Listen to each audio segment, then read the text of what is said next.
This happened in 2012 when I was 10 years old. My family of 7 had just moved into a new house in a sketchy neighborhood.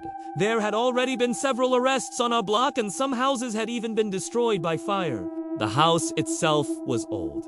Very old. The basement looked like something out of the Italian catacombs. It was completely unfinished, with nothing but dirt for a floor. When we moved in, we noticed the basement door had been locked with a chain from the inside. That should have been our first warning. There was also a lot of windows throughout the house. To get from my room to the bathroom, I had to walk past the kitchen and the back door. Anyone who grew up in a rough area knows how unsettling it is to walk past uncovered windows at night. That detail will matter later. I shared a room with my older brother, Nick. I was always a pretty paranoid kid and had trouble falling asleep, which is embarrassing to admit. But I used a nightlight until I was 12. One night around 3 a.m. I woke up with a full bladder. I tried to ignore it, but the urge became unbearable. I hesitated, gathering my courage before finally making my way to the bathroom. I walked slowly, cautiously, checking every window as I passed. Everything seemed normal. I took a few more steps and turned into the living room, and my heart sank. A homeless-looking man stood at our back door, his hands cuped around his eyes as he peered inside. I froze, my breath catching in my throat. Then, moving as silently as I could, I ducked behind the couch. My mind raced. Did he see me? I needed to wake up Nick. He was 3 years older than me and had a cell phone. I didn't! I began crawling toward our room when I heard something that made my stomach drop. The back door lock turned. This man, this stranger, had a key to our house. For the first time in my life, I whispered, "Shit." I pressed myself tighter against the couch, barely daring to breathe. The door creaked open. The man stepped inside, moving carefully, quietly, as if he had done this before. He was tall, around 6'2", with a long, graying beard that reached his chest. A hat and a hoodie concealed most of his face. He walked into the kitchen and opened our pantry, casually pulling out a bag of chips. Then, without hesitation, he unbolted the basement door and disappeared down the stairs, leaving it unlocked. For a moment, I just sat there. Then, panic set in. I realized something terrifying. He would hear my footsteps if I tried to move. My mind erased for a solution.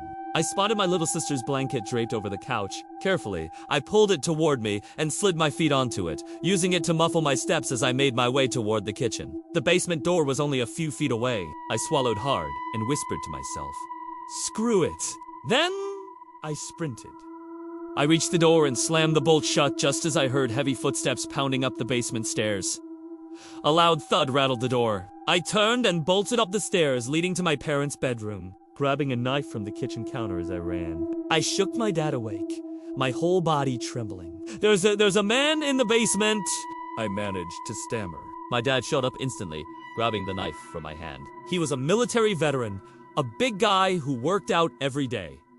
If anyone could handle this, it was him. My mom, meanwhile, called the police. They said they were 5 minutes away. She didn't want to leave my little sister downstairs, so she took my hand and together we made our way back to the kitchen.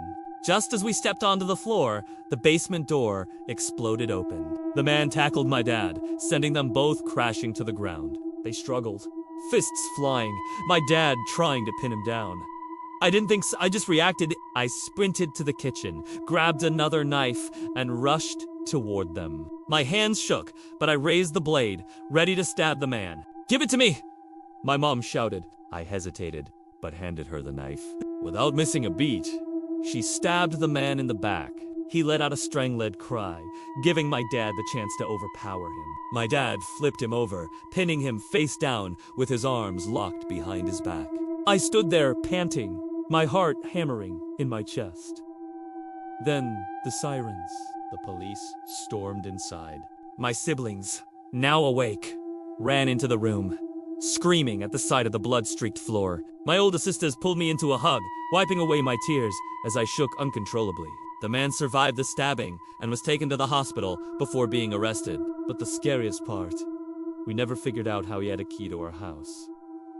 That night still haunts me. I don't know what he wanted, I don't know how long he had been coming and going, and I do not know what would have happened if I had ENT locked that basement door in time.